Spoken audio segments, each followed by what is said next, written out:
Hotel Echo Lima Lima Oscar.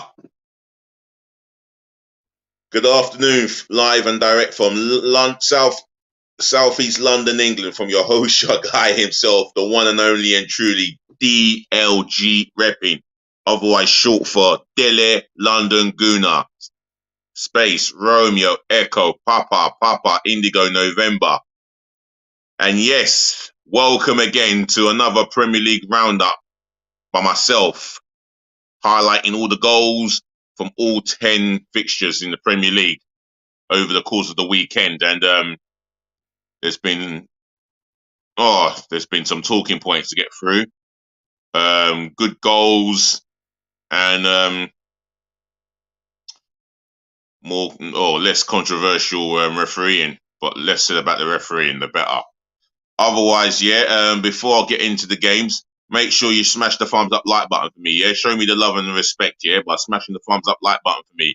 On top of that, yeah, do always do me the honor and privilege by sharing this channel virally all over the globe, especially to your friends and your relatives, yeah?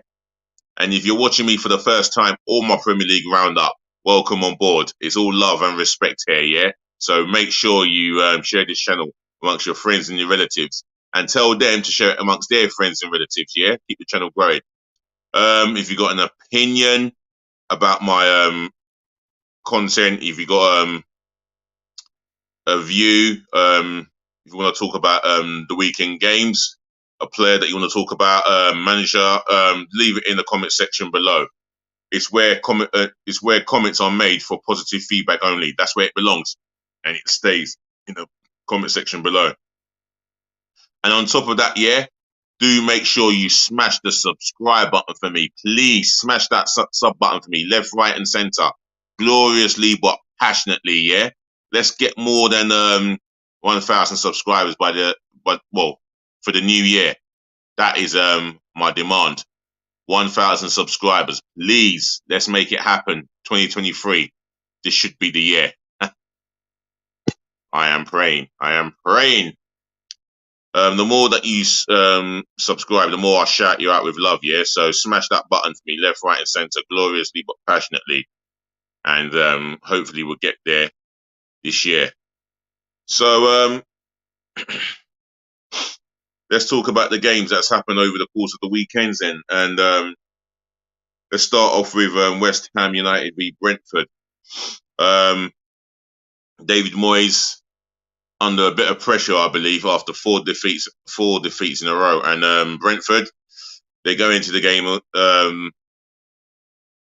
as underdogs, obviously, but with informed striker Ivan Toney, who needs one goal to become the he needed the goal to break a record to say that he's got 20 Premier League goals or 20 Premier League goals in a calendar year. That's for Ivan Toney. So obviously West Ham have started off on the front foot here, I believe. Brentford rode their luck, but as the game grew, up until the 35th minute, Brentford had a throw on the left-hand side taken by Jensen.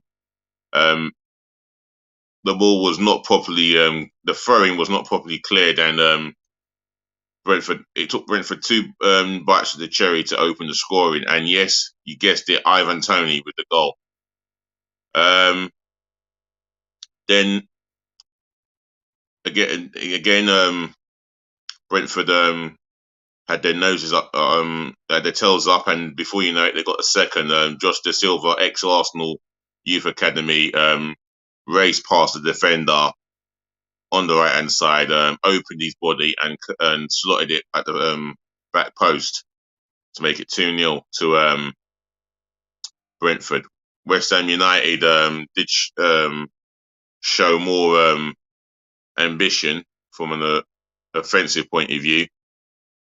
I think they forced David Rio into a good save, but other than that, I think Brentford were value for the result. So it finished West Ham United 0, Brentford 2. Liverpool v Leicester City. A game where Leicester City had to defend as well as they could in the early stages of the game.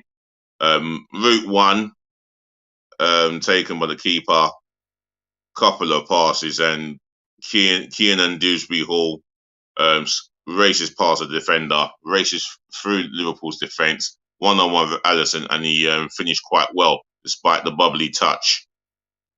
1-0, and then Liverpool obviously came into their own. I think the first few minutes, maybe 20 odd minutes, I think Liverpool were on the front foot until Leicester got that goal, maybe against the run of play. However, Liverpool responded very well by piling the pressure on the Leicester defence. Trent Alexander with a dangerous whipping cross. The Belgian defender got his foot on it, but diverted it accidentally into the back of the net at the far post, where he's got his foot on it and the ball's looped into the back post. 1-1. And then Liverpool, they gained morale and they gained that momentum into the game. And before you know it, well, Darwin Núñez was put through, raced past and cleared past the defender. He's gone for the dink, which he's unlucky not to score because it came off the post, and the same defender happens to have cleared it into the roof of the net. Poor defender. I feel sorry for him. Leicester did everything they could to get an equaliser. Dewsbury Hall, he had more time than he thought, and I think he should have. Well, when the cross comes in on the right, he should have directed it on target. When instead he's looking for a teammate, and they hit the bar in that game as well. But nevertheless, Liverpool held on to the win, so it finished Liverpool 2, Leicester City 1. That's Friday's games out of the way. Let's get to Saturday's games, 6 of them.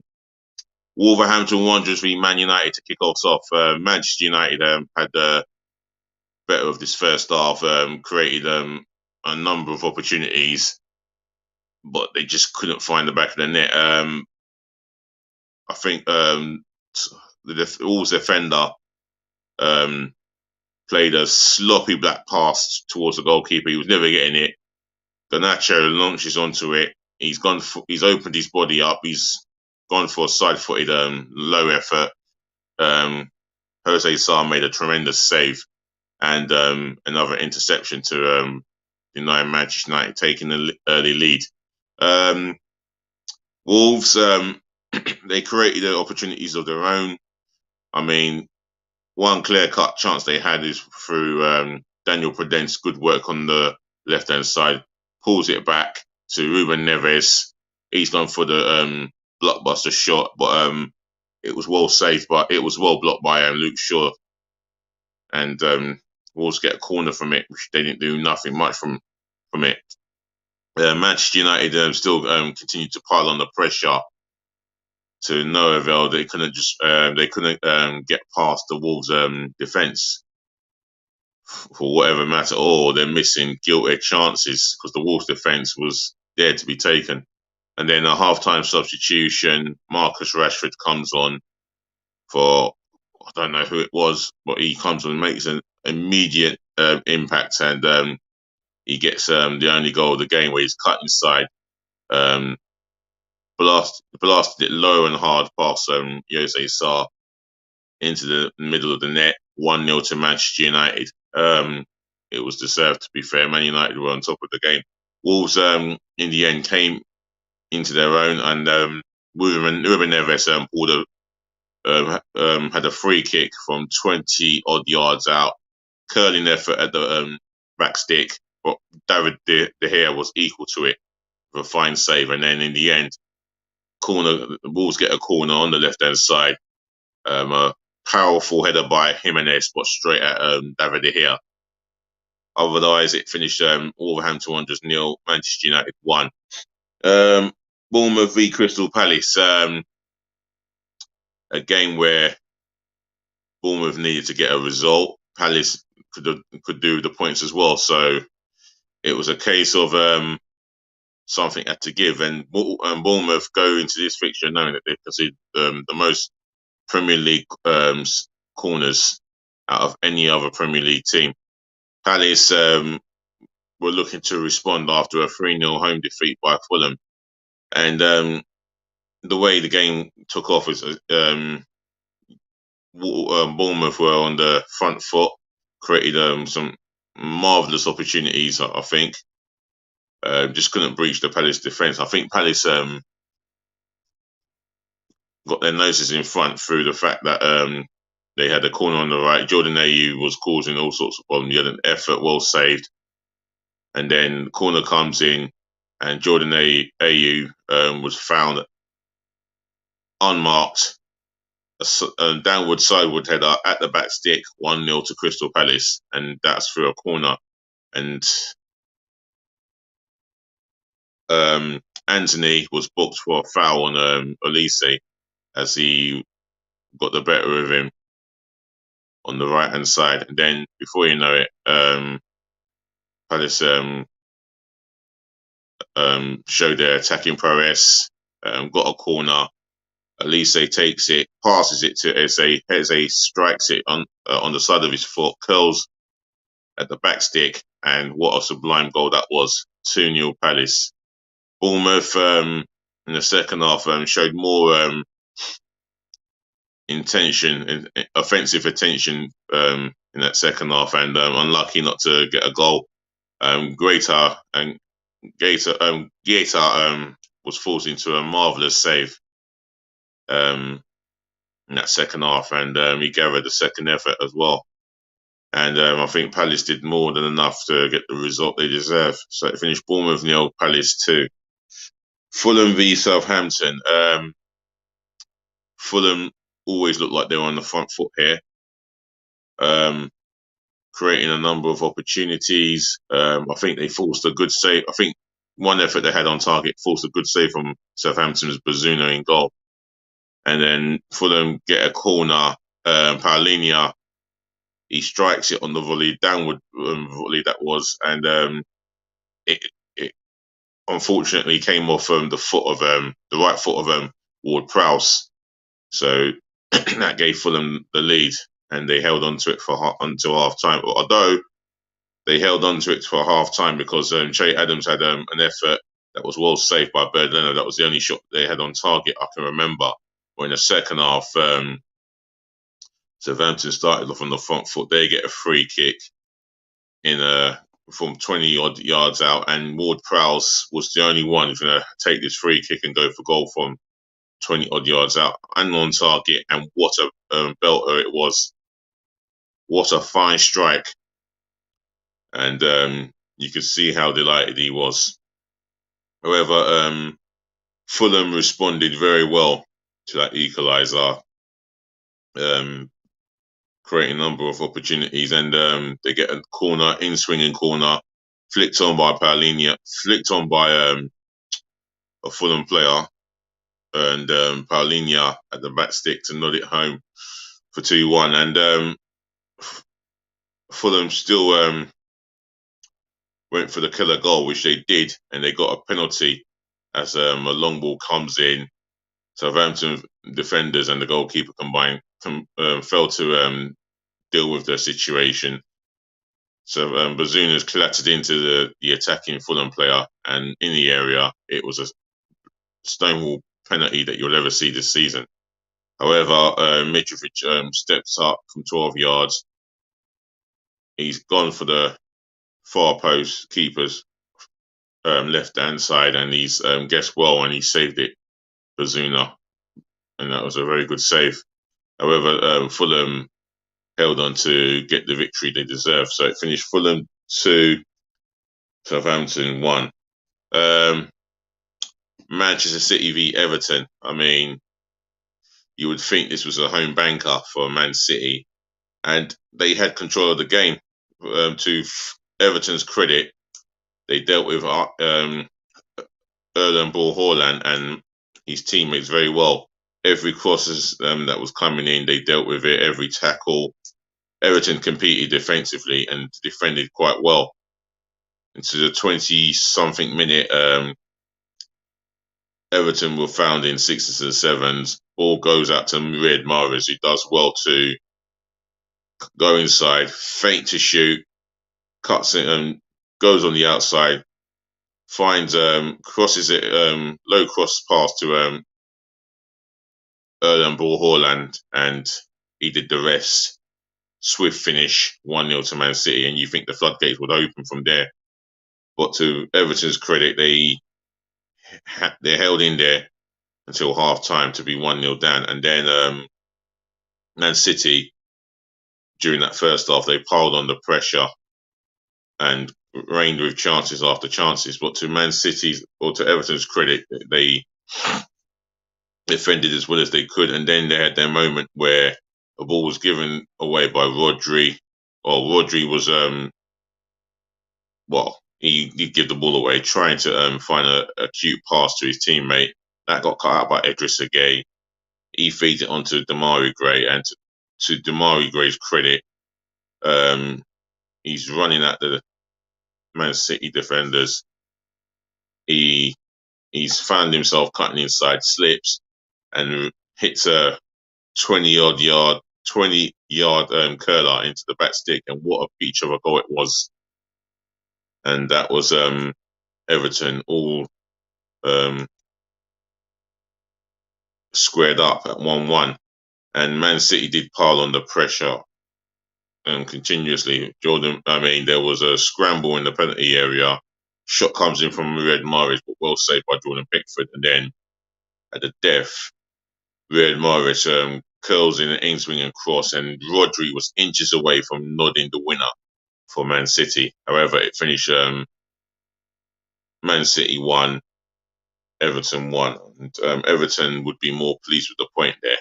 That has to be said. Newcastle United v Leeds United. This is a game dominated by Newcastle, dominated the chances, but Meunier, he was in splendid form, making 2, if not 3, amazing saves. And yeah, fought in Newcastle United. And Rodrigo had a curling effort on the right-hand side, well saved by Nick Pope. And you'd think Newcastle would go on to win the game the longer the match went on. But it wasn't to be. And Leeds United did held their own and defended as well as they could have done. So it finished Newcastle United 0, Leeds United 0. Brighton Hove Albion v Arsenal. Well, the league leaders went into this game full of confidence, 3-4 wins on the spin, and within the first minute, they were just on the front foot. They were at Brighton's defence within the first few seconds of the game. Tariq Lamptey ran out with the ball, but found himself showing too much to Thomas Partey. He puts in the tackle.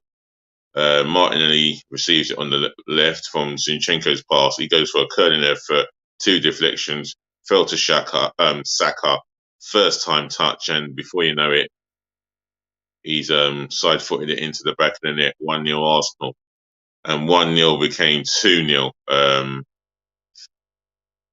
Set piece for the Arsenal, half cleared by Brighton's defence, but Martin Odegaard launches onto it, hits the ball into the ground, loops into the back of the net, 2-0.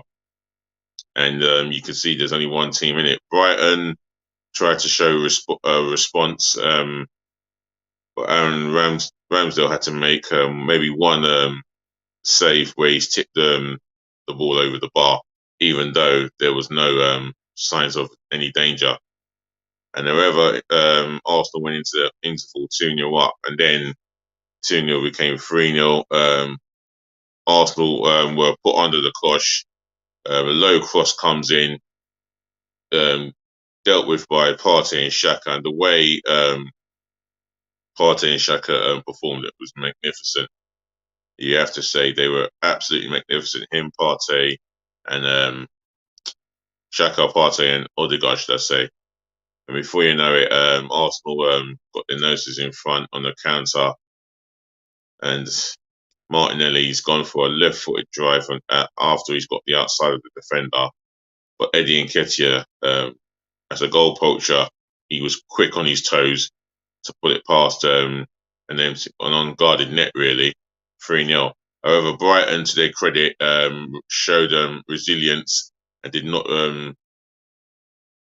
put their heads down, and they had a go at the Arsenal defence, and they got a bit of luck. But Matuma, with a fine little finish there, good goal from him, and Brighton, well, they've got themselves a consolation they can still build on, knowing that if they can get the next goal, it is game on. But it wasn't to be.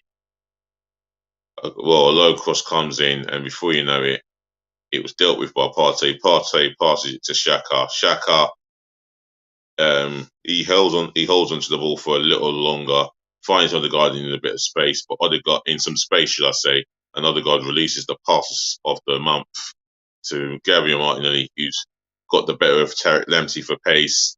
All he had to do is square it to Saka or go for goal himself, and he had to score that goal once he hits the target, and he does well to score, and he makes it 4-1 to the Arsenal.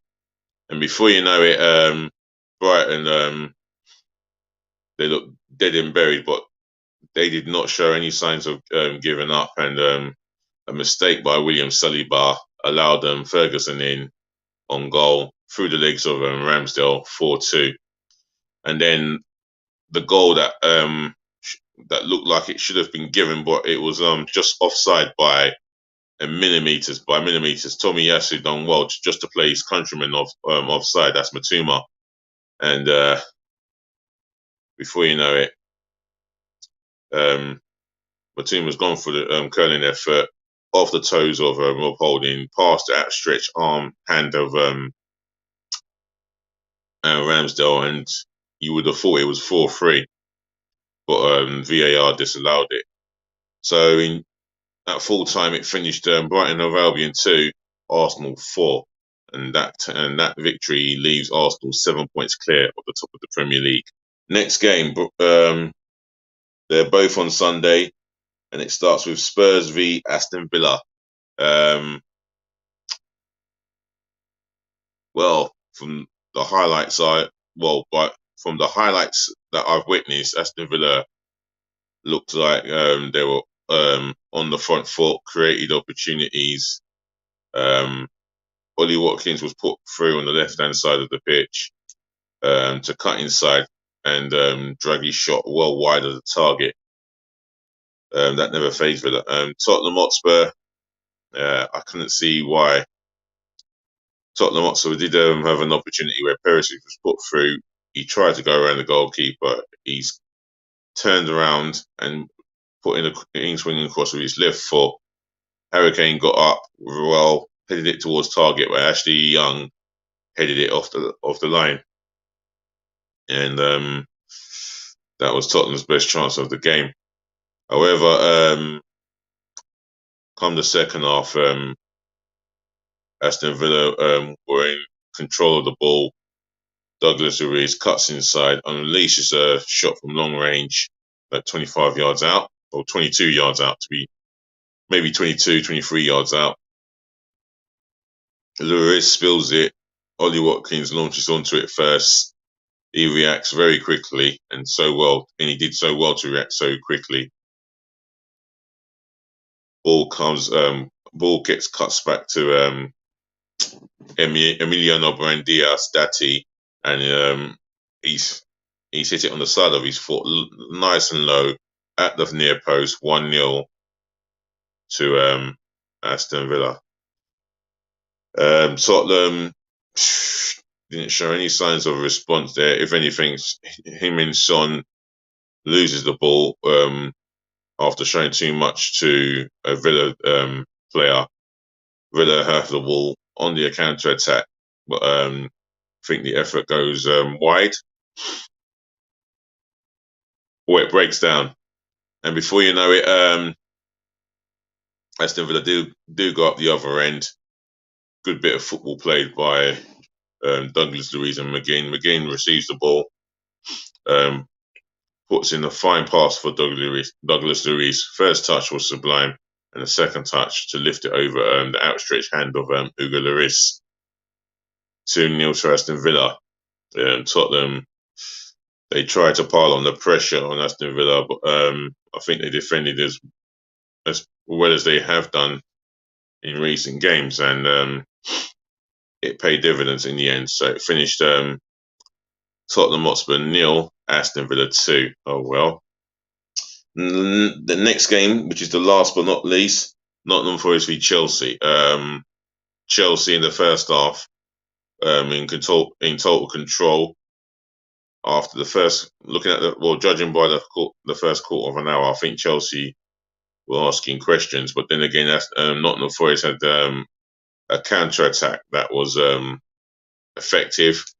Ball gets put into Brennan Johnson, who races past Thiago Silva and Cucurella, but he shot. It was a tamed effort, and it was easily saved by the goalkeeper. Before you know it, Raheem Sterling, well, he gets onto the score sheet, all due to good play on the left-hand side for Chelsea. Cross comes in. I think an effort goes off the bar, and then Raheem Sterling hits it first time on the volley from about 6 yards out. 1-0 Chelsea. But nevertheless, Forest came out in the second half a lot more braver, a lot more determination. And yeah, I mean, Morgan Gibbs White could have a very good goal, but he hits the bar and it bounces 2 yards in front of the line, or a foot in front of the line. Very unlucky. And then a set piece comes in. Forest get the reward. Think that the set piece was half-headed it onto goal. Chelsea defenders don't deal with it, and before you know it, Serge Aurier swiveled and turned and volleyed Nottingham Forest back into the game. And then Chelsea, they had the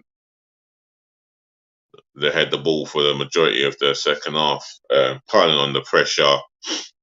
But Nottingham Forest, they held their own and tried to hit Chelsea in the counter attack, which they prefer to do.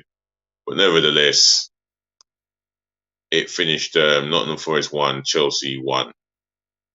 So that's the Premier League roundup for the first season. Well, for the first time since the World Cup break.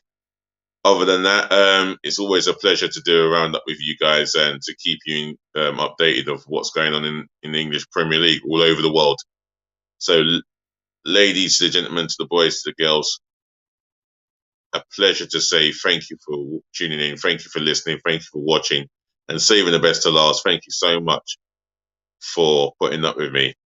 It's been a while. It has been a little while.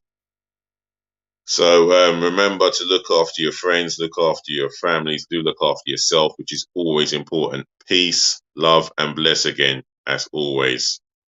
And as DLG repping, I'll be chatting to you again. And I will be at the Arsenal v Newcastle game as well, just to let you know.